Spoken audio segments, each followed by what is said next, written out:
So we've got a bunch of people in, we'll have a bunch of people rolling in, but we've only got 30 minutes and hopefully, as y'all know, we want to keep this super efficient. Yeah. So welcome everyone to the third edition of the Marketing Measurement Coffee Break. I'm Michael, I'm one of the co-founders of Recast. I'm super excited to have an amazing guest with me here today. We've got Arun Srinivasan here with me. He is the co-founder and CEO of Clarisights.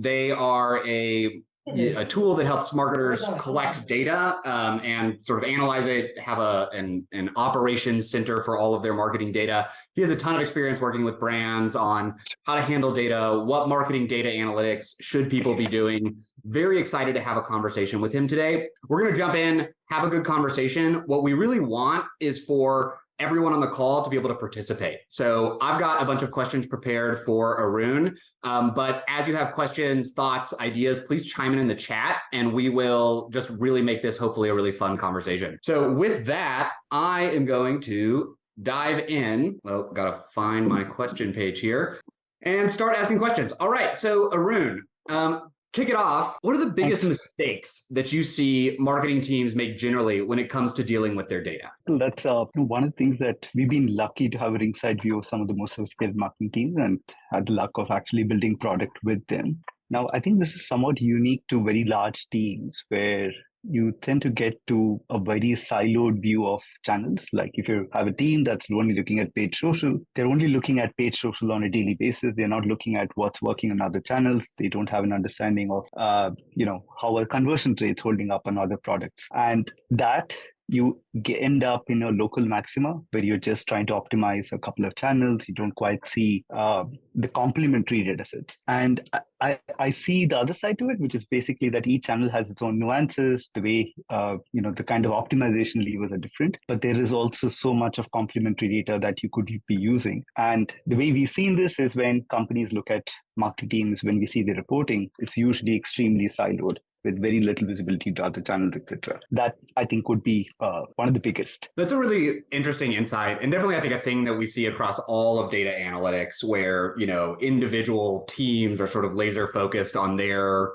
KPI or OKR or whatever, and optimizing that can come at the expense of other things. So I guess what's the solve there? Is it to have a centralized data team or marketing data analytics team that's pulling everything together? Or what are best practices for actually, dealing with that problem? I think, might have seen, we've actually seen some customers implement a pod structure, which is basically where you have teams working across different channels responsible for certain targets. And then you have weekly review cadence meetings where you're looking at cross-channel data, you're looking at the revenue target, and then you're distributing it across different sources. And having that collaboration on a weekly basis where you're not just relying on channel data or BI dashboards and you're actually doing review meetings every week, understanding what's working across channels, that I think is a very important structure, to drive that cross-pollination and best insights. That makes a lot of sense. I think when I've seen these meetings, one of the problems that often comes up is that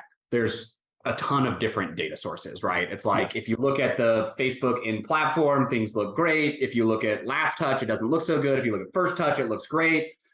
How do you think about best practices there for marketing teams to pull that all together? Is it just one giant spreadsheet that people are looking at together and trying to make sense of, or what's best practice there?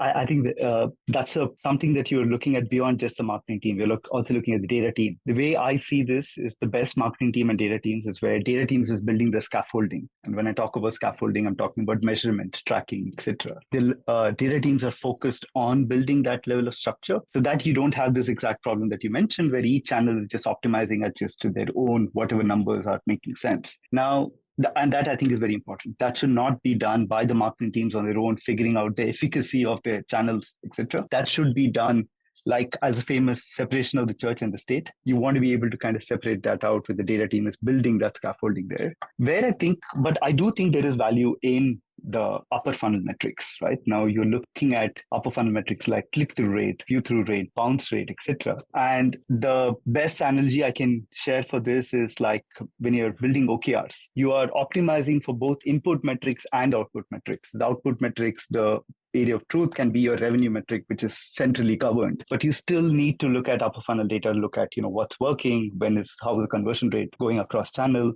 and you want to take decisions based on cost per view, bounce rates, etc. So having access to that level of data is important. It has its place. That all makes a lot of sense. I think we just got a great question in the chat. Like, where do things like incrementality tests fit into this view, right? So we've got, the stuff that we're pulling from the platforms. We've got a last touch view, and then we can see conversion rate on the site. We have an amazing dashboard. How do we think about these other types of measurement methods, and where does that fit in as well? And okay, so this is actually comes back to the evolution of how complicated marketing has been over the last few years. Earlier, we used to have the structure where you just decided on whatever MTA model that you hold on, and you don't change attribution. You never change attribution. You hold on to attribution for years on end, and that doesn't change. I think with iOS 14, with cookie loss, with all these other problems, is kind of drives what you guys are building with MMM and incrementality test. And that means that you need to have that feedback loops much, much faster to see how each of these channels are working. Do you have the data to be able to test what you're seeing on channels, benchmark that with what you're seeing on MM models and incrementality test? And this is where there is an issue with the fact that you cannot easily run incrementality tests across channels because you have to run geolift studies, which are specific to each channel, right? So you need to be able to constantly keep testing this. And that's where we think the data team's work is overloaded now, because this is not a set of challenges that you had a year ago. But now suddenly you have something that earlier, you just used to define it once and hold on to it, to now continuously testing your incrementality models and other sources, which I think is absolutely, I would say it's more the last 1 year phenomenon, which is not something that was a problem earlier. Yeah, I think it's like, the way that I see it is there's both a problem for like the data teams in terms of like having to collect all of the stuff and organize it in a coherent, insane way, but then also the marketing teams to try to like interpret it all. Because, when I've been doing this, it's like you see conversion rate going up overall, but like on the Facebook platform, it's going down, and we have an incrementality test from 3 months ago. And then it's like I have to try to look at all of these things and balance them in my mind in order to try to pull the whole story together. And that's just like, it's just really hard to do. It's hard for even the most technical, analytical people in the world to do, much less people who are marketers first and, analysts second. Yeah. I guess, you talked a little bit about sort of separation of church and state between the analytics team and the marketing team. How do you think about that? Is that like a sort of an antagonistic relationship where I've seen it before, I guess, where it's a sort of an antagonistic relationship where the analysts, often coming from like the finance team, are really trying to grill the marketers about where every dollar comes from. What's the ideal relationship between an analytics team? Should it be like analysts holding marketers to account? Should it be a partnership? What do you think actually works well there? I think it doesn't need to be antagonistic, but you're right. It often becomes that. And I think it's largely because of workloads. When you have ever increasing workloads and then you have no way of solving it, that usually leads to tension between both teams. Now, and the way I see this is the number of things that are being piled on data teams is where you're looking at, like you said, you're building pipelines, you're maintaining pipelines, you're trying to establish a source of dashboarding and reporting for their entire lot of different functions. Plus, you also have this never-ending source of ad hoc requests that keep coming from marketing teams, right? And that's where you have this tension, and that's coming from it. I don't really necessarily see that complaining marketers who are demanding for more data is necessarily a bad sign, because that's usually a good sign that they're trying to be curious, and you want the best marketers are curious and they are constantly trying and testing hypotheses. Not to make a plug about us, but the way we think of this problem is if you separate reporting from dashboarding and data modeling, and you let marketing teams run their own reporting while you hold the scaffolding around should be the revenue of our company, how are we looking at this, etc., the data governance. Being able to separate these two is usually the best sign, because when you have a data team that is responsible for everything, usually this is what the parts that you send kind of come back. Now, I also think that this is somewhat specific to marketing data, because I would say what is very unique about marketing data, which is probably not the case with everything else, other data like financial data, operational data, etc., is the very short feedback loops that you have. So when you're testing something, you have a budget that is decided at the beginning of the month. You test it across multiple channels. There is a difference between what you're actually getting from channels and what the budget was initially assigned, right? So you have to constantly reallocate based on learning, stress hypothesis, etc. This is not something that fits very well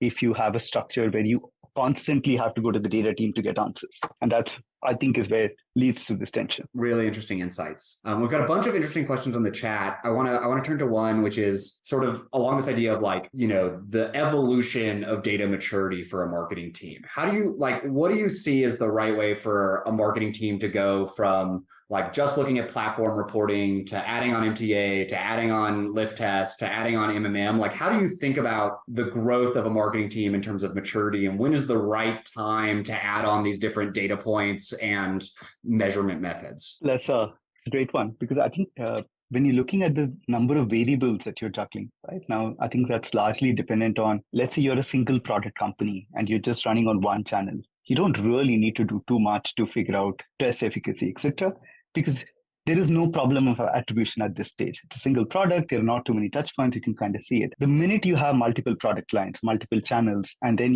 if your conversion window is somewhat long, it requires multiple touch points. That's the point in which you start thinking about all these aspects that you shared, right? So we almost think of an evolution as companies starting with a spreadsheet, pulling in some data just to have daily reporting. And then as you start getting more and more complex, you start adding multiple channels, multiple product categories, etc.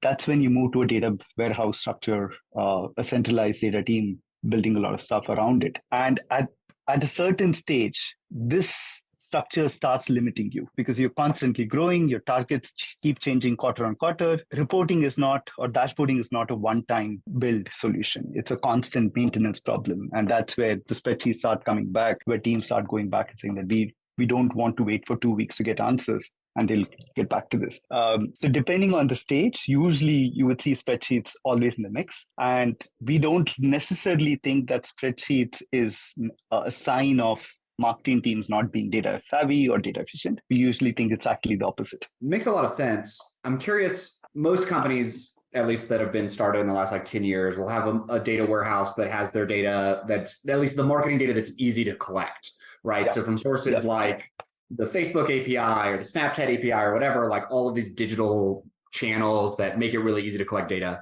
However, there's a whole ton of other marketing data that's a lot harder to deal with, right? You have like the local radio station in Alabama that, definitely doesn't have an API, maybe has an analyst.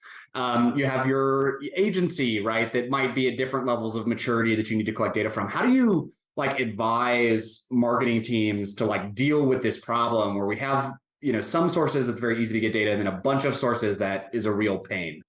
Even I actually think that even for the main channels, right, like Google, Meta, etc., the number of different metrics and dimensions that you can slice and dice data with, suddenly you have PMAX and then the reporting structure breaks, right? It changes. You look at something very different. And so there is a lot of changes that happen even with the most stable or established APIs. Then you have a problem where the Google Analytics API will report in a certain way. You don't see that on the dashboard. So there is a lot of complexity that comes even with these main channels. And so there is a lot of maintenance even for that. The way we think about the second part of the problem that you said is more of a data completeness problem, where you have sources that are reporting on. You're not going to get a ton of different dimensions or a ton of different metrics. You're going to get some, but it's flaky. You might get it on an email attachment once a week. You might get it daily. And you need to be able to figure out, when are these ads going live? Did that actually increase conversions or traffic during that time in that region? There are ways in which you can get around this problem by building some structures and hypotheses around it. But yeah, I just wanted to correct that part where even for the main channels like Google, Meta, etc., the minute you have product feed ads coming in, it's a completely new reporting challenge than what it used to be earlier, right? There is constant evolution there. Makes a lot of sense. I guess, what are the, so if I'm, if we're talking to marketers who are sort of early in their journey, what are the foundations that they should be laying from a data perspective today, in advance of imagine that they're they're really just looking at reporting in platform. What should they be thinking about data that they collect today in their data warehouse to use in the future? Or how should they think about laying that good foundation in order to be able to do this more advanced reporting later on? Michael, I'm actually a big fan of not overcomplicating things until you need it, because it's usually if you end up into a very complicated, when you're looking at series A startups where you are trying to figure out, get to product market fit, you're trying to figure out what products are working, etc., you probably don't want to be spending too much of time building out data warehousing, etc. It might not necessarily be something. What you would want to just look at is, depending on your channel mix, are you being clear about the metrics that you're using to measure each channel. And I think the complexity is something that you want to add depending on the nature of the business. If you're an e-commerce company with multiple different product categories, there's a seasonality in your business, which changes purchase behavior, etc. That is when you want to start thinking about building a data warehousing so that you can get historical data, you can get seasonal data, etc. But if you don't have that level of complexity when you're starting out, you probably shouldn't be spending too much time on this. That's just my view on this. Yeah, I think I think that's right. Like, don't overcomplicate things is also one of my mantras. The places where I do advise people to start to think about it earlier is on if they're doing marketing that is difficult to collect, like retroactively, then you want to start collecting that today. So things like influencer programs. Right? Yeah. Like you want to, if you're managing your influencer program via like Instagram DMs, you should probably start today by like figuring out a system to log that information, even if it's just in a Google Sheet, so that you will have it in the future in order to do reporting and analysis, as opposed to like getting a year down the road and then being like, oh man, someone has to go through all of the Instagram DMs to try to figure out what we did with all of these different influencers. That's a real nightmare. That is true. I think, Michael, the way I think about it is, if you know your product is working and it's just scaling marketing, that's when you want to really absolutely nail down the metrics. But if you're iterating on both the product, is this product working? Are people buying this? And you're also trying to figure out marketing, you probably want to not think too much about this, is how I see it. But the minute you get to a product that's converting well, you're hitting metrics, and it's just about scaling across channels and documenting your learnings quickly, then what you said absolutely makes a lot of sense. So we just got an interesting question. How do you think, like, I think a lot of the reporting that we're talking about is pretty easy for like fast moving consumer goods sold online. How do you, like, what's the right data for these more complex products that have way more marketing touch points, a lot longer time to purchase? How do you think about what's the right data for those businesses to look at to be able to actually make decisions? Yeah, I think this is where earlier companies used to focus on the multi-touch attribution model, right? That you're looking at the number of days in which you have conversion, the number of touch points that you have, and you start adding weightage to some of those aspects, right? Now, that's obviously a lot harder to do in the current market because you don't have and this is exactly, I think, the reason where you need MTA, lift studies, incrementality tests, etc. Investing in the tools that you think is when you start hitting this problem, where you are seeing multiple touch points before you see a conversion, is where I think companies should be spending a lot more on that. So Clarisights works with a lot of these like bigger, more complex brands that I think probably do a mix of MTA, MMM, and experiments. From your perspective and what you've seen, like, how are different marketing teams bringing that together? Where have you seen success? Where have you seen, failure, I guess, across the different companies that you've had a chance to work with? I would say that MM models, which are a lot more nimble, and then allows for this really short feedback loop that we talked about, where when you start, the way I see this is in large companies, budgets are assigned by product category, by channel mix, etc. at the beginning of the quarter. And based on pacing and actuals and numbers, you constantly go and reallocate it depending on what's working, what's not. And that's where I think the fast feedback loop of your MMM model feeding into the MM model, bringing that data back into your system so that your reporting has that layer constantly, rather than having an MM model which is updated once a quarter, is really the difference. And this is where I think that not enough companies are investing in the nimbleness of this setup, right? Michael, I guess you've been experienced, you working on the space. Would you agree with that? Yeah, no, I think that's right. I mean, I think, obviously like Recast believes that, like that's our whole product philosophy. But I think for what we've seen, the companies that have the most success are the ones that really take like a test and learn mindset to everything that they're doing. And they're always trying to think about, what is this measurement method? Where does it work and where does it go wrong? And then how can we prove it in different ways, right? And so like we can prove the effectiveness of Facebook by doing a conversion lift study with Facebook. We can prove it by doing a geo holdout test. We can prove it by doubling spend next month and seeing what happens. And that sort of approach, I think, to like marketing measurement and dynamic effectiveness optimization, to use a bunch of buzzwords, that is what I think that's what the best teams are doing, is they're trying to come at it from a bunch of different angles. They want to use triangulation. They don't want to take any source as, truth, but really figure out what are all of the different ways we can come at this problem. And then how can we pull that information together into one centralized view or way of thinking about the world that avoids analysis paralysis, right? Because analysis paralysis is sort of the other problem where it's like, oh, we can't make any decision until we run a lift test, but that also isn't helpful. And so I think the good teams are trying to find that balance between getting as much signal as you can from different measurement methodologies, while also being willing to take bets and move quickly in order to be able to dynamically optimize what they're doing. Absolutely. Another really good question here on cookies going away, right? Tracking is getting harder. Cookies are going away. How are marketing teams responding to that? And like in this world where, we have less faith, I guess, maybe in the numbers that we're getting back, what do you think the best marketing teams are doing today? I think it goes back to everything that we talked about earlier, Michael, by running these tests and experiments. And I think